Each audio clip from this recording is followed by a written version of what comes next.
Le royaume des cieux est assailli avec violence, mais seuls les violents, hommes et femmes de Dieu, s'emparent de ce royaume et en jouissent dans leur vie. Pas les craintifs, pas les timides, pas les faibles, pas les peureux, pas les négatifs, pas les gens qui redoutent les ennuis, pas les gens qui craignent le changement, mais les violents, les hardis, les courageux, les gens qui disent « Je crois Dieu ».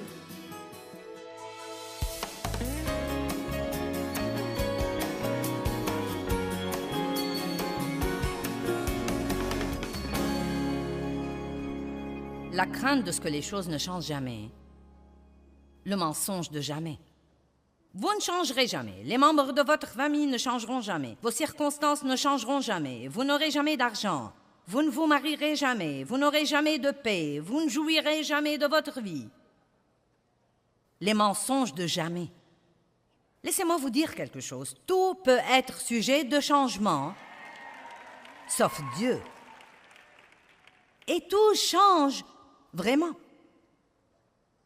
Regardons un passage biblique, Hébreux 13, 5 et 6. C'est un peu long au début, mais tenez bon, car ça va devenir si bon. Que votre caractère ou disposition morale ne se livre pas à l'amour de l'argent, y compris l'avidité, l'avarice, la convoitise et la soif des biens terrestres, et contentez-vous de vos circonstances présentes et de ce que vous avez. Donc, où que vous en soyez en ce moment, ne craignez pas qu'il ne change jamais. Dites, eh bien, je vais être un petit campeur heureux là où j'en suis, car Dieu a un plan. Lisons le reste du verset. Il dit, car Dieu lui-même a dit, je ne te laisserai point et je ne t'abandonnerai point sans aide. Je ne te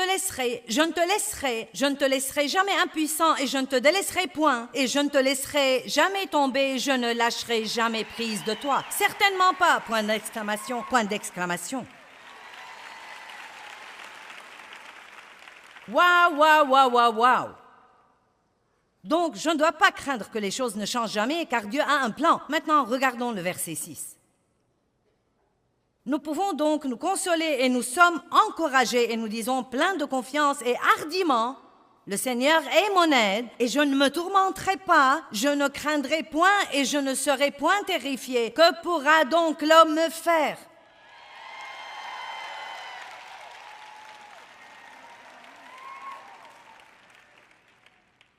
Il a dit, nous disons. C'est pourquoi il est très important quand ces mauvaises pensées font la guerre à votre pensée, d'ouvrir la bouche et de dire ce que Dieu dit. Et non pas d'ouvrir la bouche et de dire la pensée que l'ennemi vous met dans la pensée. Allons-nous être le porte-parole de Dieu ou le porte-parole de l'ennemi? Est-ce que vous avez une idée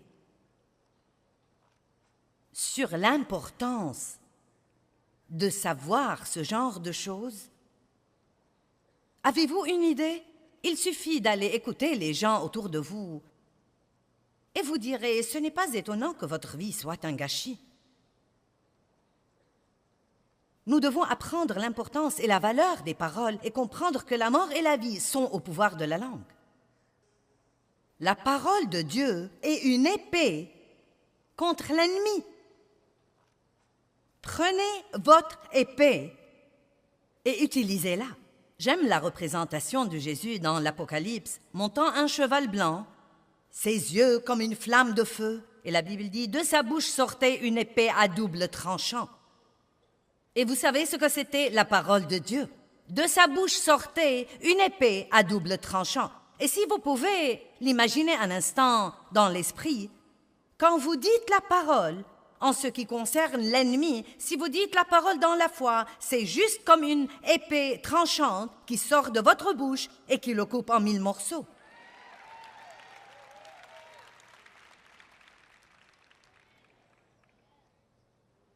C'est pour moi une des choses les plus précieuses que j'enseigne aux gens.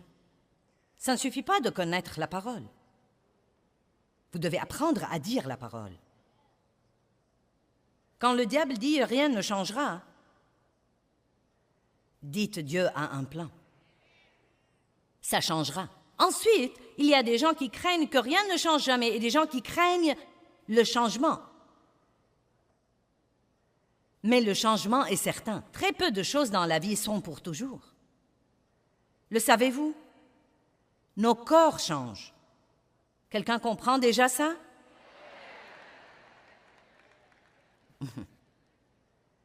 Oh, nous n'avons pas le temps d'aller là. Nos amis changent.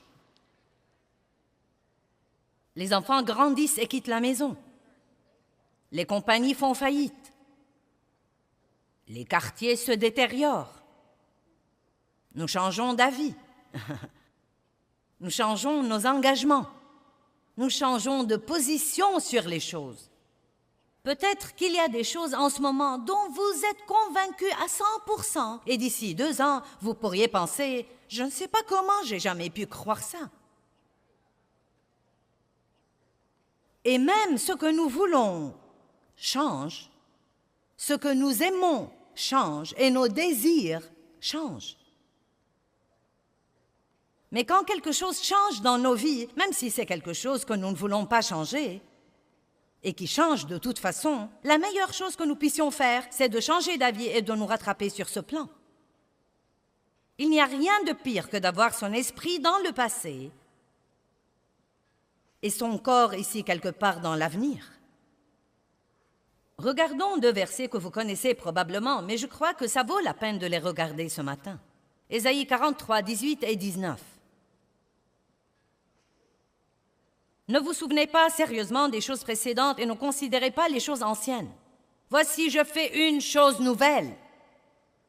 Maintenant, elle va germer. Vous ne l'apercevrez-vous pas, vous ne la connaîtrez pas, vous n'en tiendrez pas compte. Oui, je mettrai même un chemin dans le désert et des rivières dans le lieu désolé. Vous ne devez pas craindre le changement. Donnez-vous un peu de temps pour vous y habituer.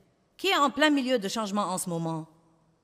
Eh bien, certains d'entre vous n'aiment pas ça. Eh bien, ça ne va pas empêcher le changement. Vous feriez donc aussi bien d'avoir une nouvelle mentalité. Dieu, je vais apprendre à aimer cette nouvelle chose même plus que je n'ai aimé l'ancienne. Et je crois qu'elle sera meilleure que la chose dont je me défais. Maintenant, une des raisons pour lesquelles nous nous sentons parfois déchirés pendant les temps de changement est qu'une partie de nous veut une chose nouvelle et que l'autre partie de nous est toujours accro à l'ancienne, car nous avons des liens d'âme avec les choses. Quand j'ai quitté mon travail à l'église où j'ai travaillé pendant 5 ans, je savais que je devais partir. Je savais que Dieu m'appelait à commencer à faire les choses que je fais maintenant.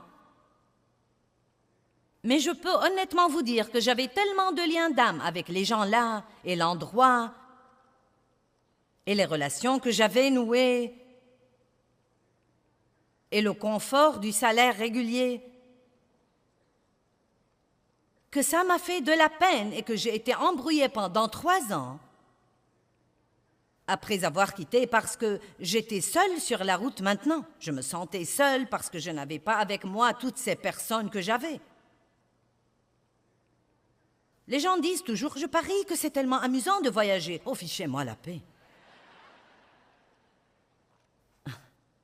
Donc, j'étais toute seule sur mon chemin. Et tout était si petit à l'époque. Nous avions 20 personnes ici et 10 personnes là. Je me rappelle une réunion où nous avions 9 personnes et j'en ai pris 5 avec moi. Et il n'y avait pas de marathon.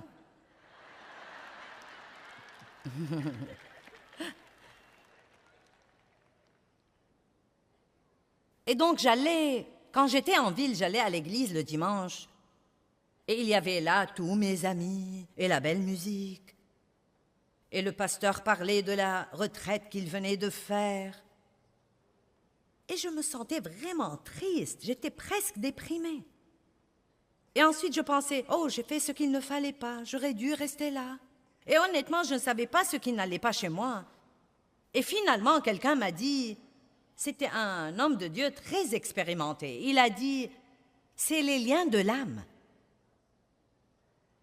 Et Et j'espère que ça aidera quelqu'un ici. Quand vous savez que vous avez fait ce qu'il fallait en passant à une chose nouvelle, et pourtant vous avez toujours la nostalgie de l'ancienne. Ça devient un peu embrouillant parfois, n'est-ce pas? C'est comme, quel est mon problème? J'ai cru que je faisais ce que j'étais censé faire. Pourquoi je me sens comme ça? Car vous devez toujours donner à votre âme quelque temps pour rattraper votre esprit. Amen. Vous savez, les gens à qui vous permettez de vous influencer sont probablement une des choses les plus importantes dans votre vie. Eh bien, je ne veux pas les blesser. Et je ne veux pas être seule.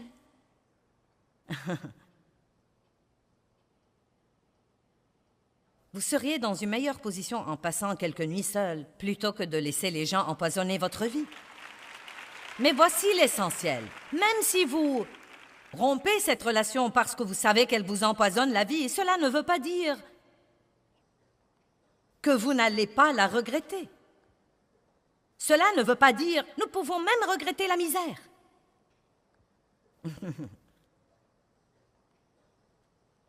Je m'adresse à certaines personnes, n'est-ce pas? Vous savez, plutôt que de vous asseoir à la table de déjeuner avec tous vos, vous savez, amis au travail, et être comme une décharge pour tous leurs commentaires négatifs et plaisanteries cochonnes et grossièretés et tout ce qu'ils veulent déverser sur vous. Pourquoi ne pas utiliser ce temps pour déjeuner, puis sortir faire une longue promenade agréable et parler à Dieu? Eh bien, je pourrais rater quelque chose. C'est probablement quelque chose que vous devez rater de toute façon. Allez.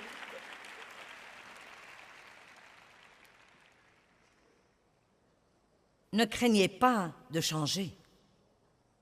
Vous savez, quand Moïse est mort, c'est très intéressant dans Josué 1, je n'ai pas le temps de vous prendre là. Dieu est allé à Josué et lui a dit une chose vraiment étonnante, Moïse est mort. Je suis tout à fait sûre que Josué le savait. D'autant plus qu'ils ont déjà été dans un temps de deuil pour Moïse. Mais quand Dieu a dit Moïse est mort, il disait beaucoup plus que ça. Il disait, il est temps que les choses changent. Tu vas prendre une nouvelle responsabilité. Les choses ne vont plus être comme elles étaient. Il n'est plus tombé de manne par après. Il était temps que le peuple grandisse. Et peut-être qu'il y a des choses dans votre vie qui sont mortes depuis longtemps, mais vous les traînez toujours avec vous. Et ce que vous devez faire, c'est de lâcher l'ancien pour que vous puissiez complètement prendre le nouveau. Vous devriez me voir quand j'essaye de prêcher aux gens et je commence même à dire « Et si vous n'obtenez pas ce que vous voulez ?» Je n'ai jamais eu les applaudissements de toute la salle quand je disais ça. Hier soir, quand je lisais, ou n'importe quand, chaque fois que je lisais Hébreux 11, le panthéon de la foi, le panthéon des héros de la foi, et que je parlais de ça, et de tous ces gens qui ont cru, et il dit qu'ils sont tous morts, soutenus et contrôlés par leur foi, mais n'ayant jamais reçu l'accomplissement de la promesse. Non, mais elle était juste là-dedans comme elle est en ce moment. Je n'ai pas dit que Dieu ne s'est pas occupé d'eux, mais Dieu avait un plan qui était un peu différent de leur plan. Dieu voulait encore nous regrouper et nous permettre de faire partie du groupe. Dieu ne nous donne pas toujours tout ce que nous voulons et nous ne devons pas craindre ça. Nous devons dire, si je n'obtiens pas ce que je veux, cela veut dire que je ne suis pas censé l'avoir. Avons-nous confiance en Dieu autant que ça? Si je n'obtiens pas ce que je veux, cela veut très simplement dire que je ne suis pas censé l'avoir. Mais je le veux! Ne pensez plus à ce que vous voulez et pensez à Dieu. La Bible dit, fais de l'Éternel tes délices et il te donnera ce que ton cœur désire et non pas les désirs de votre chair. Dieu nous donne certaines des choses que nous voulons, mais il ne nous donne pas toutes les choses que nous voulons, car parfois nous ne sommes pas assez intelligents pour vouloir ce qu'il faut. Il y a des gens qui sont assis ici aujourd'hui, qui ont voulu des choses dans le passé, et vous êtes débrouillés pour l'avoir dans la chair, et maintenant vous regrettez de tout votre cœur de les avoir. Et bon sang, j'ai des amens robustes là-bas.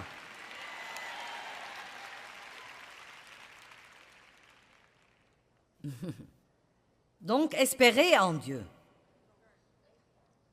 Dieu, je ne veux pas ça si tu ne veux pas que je l'ai. Ne craignez pas de ne pas avoir ce que vous voulez.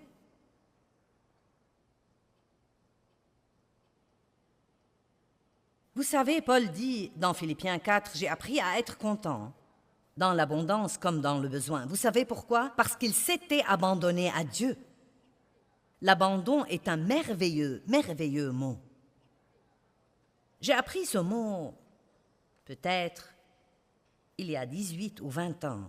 Combien c'est important de s'abandonner totalement à Dieu. Et cela veut dire que vous dites, Dieu, je crois que je vis en ce moment, que je suis dans ta volonté parfaite et que tout ce qui arrive dans ma vie va travailler pour mon bien. D'une façon ou d'une autre, ça va se conformer à ton plan. Et non pas « J'ai horreur de ça !»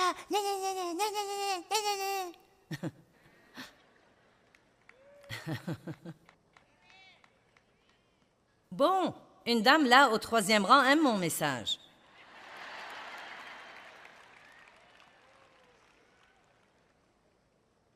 Eh bien, je n'arrive pas à croire que tout ce qui se passe dans ma vie soit de Dieu. Je n'ai pas dit que tout ce qui se passe est quelque chose que Dieu fait exprès dans notre vie, mais écoutez-moi, je vais vous dire une chose. S'il ne l'enlève pas quand nous voulons qu'il l'enlève, c'est qu'il a l'intention de l'utiliser pour un but plus important.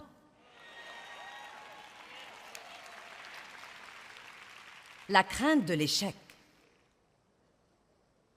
Laissez-moi dire d'abord que nous allons tous échouer dans la vie, mais personne ne doit être un raté. Échouer à une chose ne fait pas de vous un raté. Je vais vous dire quand vous serez un raté, quand vous arrêtez d'essayer. C'est la seule fois où vous pouvez dire « Je suis un raté ». Et vous savez quoi? La crainte de l'échec est vraiment une autre forme de la crainte du rejet. Si j'échoue, est-ce que Dieu me rejettera? Que penseront les gens? Est-ce qu'ils me rejetteront? Que diront-ils? Nous devons être courageux et nous devons faire un pas de foi et découvrir.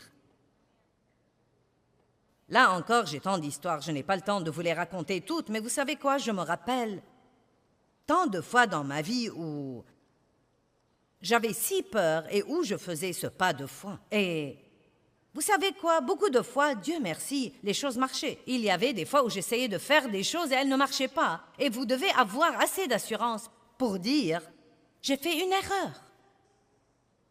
J'ai cru que j'étais menée par Dieu, je ne l'étais pas. Donc, débarrassez-vous-en et allez de l'avant. Ne laissez pas cette erreur être la fin de votre vie. Si vous croyez que vous entendez de Dieu et que vous découvrez que ce n'est pas le cas, ne pensez pas « je ne peux pas entendre de Dieu ». Personne n'entend de Dieu parfaitement, personne n'est parfaitement mené par le Saint-Esprit. Nous apprenons. Je veux vous encourager aujourd'hui à être un chrétien violent. Vous dites, mais de quoi tu parles? Regardons Matthieu 11, 12. Courageux, violent. Depuis les jours de Jean le Baptiste jusqu'à présent, le royaume des cieux est assailli avec violence.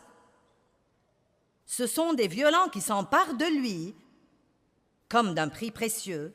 Une part dans le royaume céleste est cherchée avec la ferveur la plus ardente et l'effort intense. Si vous étudiez ces deux mots, les violents, violence et les violents, ils ont deux sens différents. Ce sont deux mots grecs différents. Et le premier, le royaume des cieux, est assailli avec violence. Cela veut dire attaquer, une mauvaise attaque. Et les violents veut dire les courageux et les énergiques. Le royaume des cieux est assailli avec violence, mais seuls les violents, hommes et femmes de Dieu, s'emparent de ce royaume et en jouissent dans leur vie. Pas les craintifs, pas les timides, pas les faibles, pas les peureux, pas les négatifs, pas les gens qui redoutent les ennuis, pas les gens qui craignent le changement, mais les violents, les hardis, les courageux, les gens qui disent « Je crois Dieu ». Et je n'ai pas peur de faire un pas de foi et de découvrir si ce que j'entends est vraiment de Dieu ou pas. Vous savez, j'ai essayé le ministère de la télévision longtemps avant que Dieu ne me l'ait donné. Nous avons loué un studio à la télé par câble à Saint-Louis et j'allais avoir un talk show. J'ai pris 3 ou 4 de mes employés et nous allions nous asseoir et j'allais être comme l'hôtesse et leur poser des questions et les interviewer. Ce qui est arrivé, c'est que je posais les questions et j'y répondais moi-même. Et ils s'asseyaient là comme des meubles supplémentaires. Et ce n'était même pas ce que Dieu voulait que je fasse pour commencer. Donc vous savez ce qui est arrivé? Après 6 mois d'être à la télé, je n'ai reçu qu'une seule lettre. Et il n'y avait pas d'argent dedans. Mais quand Dieu a ouvert la porte, oh bonté divine, comme une inondation puissante. Donc vous savez, je ne suis même pas désolée d'avoir eu cette expérience. Car, à dire vrai, parfois quand Dieu vous appelle à faire quelque chose, vous vous embrouillez un peu sur le timing. Vous avez quelque chose qui flotte au-dedans de vous et vous pensez, eh bien, je suis censé faire ça ou je ne suis pas censé le faire. Et la seule chose que je peux dire, c'est, faites un pas de foi et découvrez. Hey, si je marche dans la mer Rouge et qu'elle ne se fend pas, je reculerai.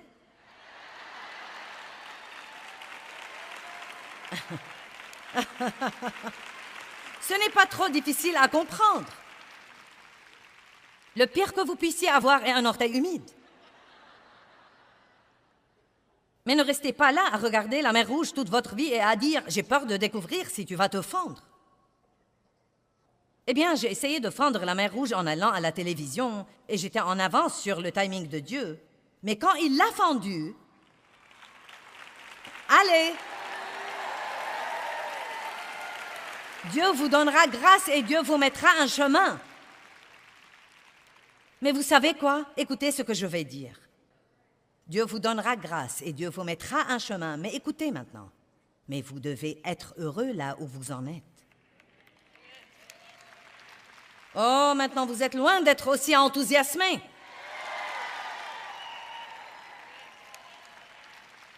Oh, vous êtes si marrant. J'ai dit Dieu vous mettra un chemin et Dieu vous donnera grâce et tout le monde dit ouais. Mais vous devez être heureux là où vous en êtes.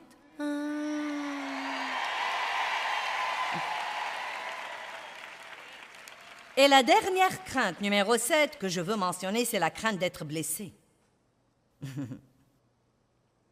La crainte d'être exploité.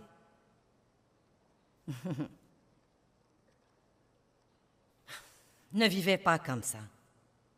Vous ne devez pas craindre d'être blessé, car je peux vous dire d'avance que vous serez blessé. Ne laissez pas ce genre de crainte vous contrôler. Les gens me marcheront sur les pieds.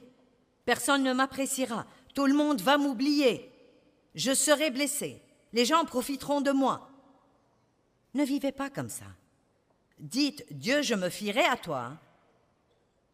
Comme quoi, si je m'humilie sous ta main puissante, je me fierai à toi, Dieu. Comme quoi, si j'arrête d'essayer de m'occuper de moi, tu t'occuperas toi-même de moi.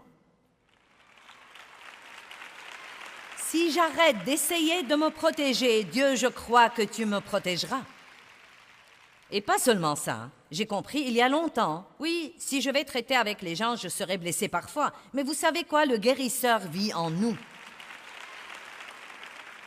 Dès que nous sommes blessés, nous pouvons aller à lui et dire « Dieu, je m'attends à ce que tu guérisses cette blessure, mais je refuse de vivre dans la crainte. » Laissez-moi clôturer avec 1 Pierre 5, 6 et 7. Je veux que nous le regardions.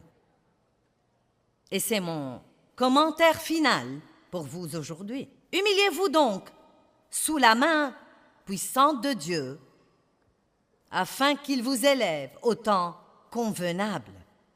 et déchargez-vous de tous vos soucis, toutes vos angoisses, toutes vos inquiétudes, toutes vos préoccupations, une fois pour toutes, sur lui, car lui-même vous aime affectueusement et prend soin de vous attentivement. Arrêtez d'essayer de vous occuper de vous-même et laissez Dieu être Dieu. Amen. Je veux que l'enseignement d'aujourd'hui vous donne une meilleure compréhension, comme quoi nous recevons toutes les bonnes choses que Dieu nous réserve par la foi, mais que nous pouvons aussi recevoir les mauvaises choses que l'ennemi nous réserve par la crainte. Nous devons donc faire confiance à Dieu et cela nous aidera à résister à la crainte. Vous savez, Dieu vous aime et il ne veut pas que vous soyez tourmentés par la crainte ou quoi que ce soit. Il ne veut pas non plus que la crainte vous éloigne de votre destinée.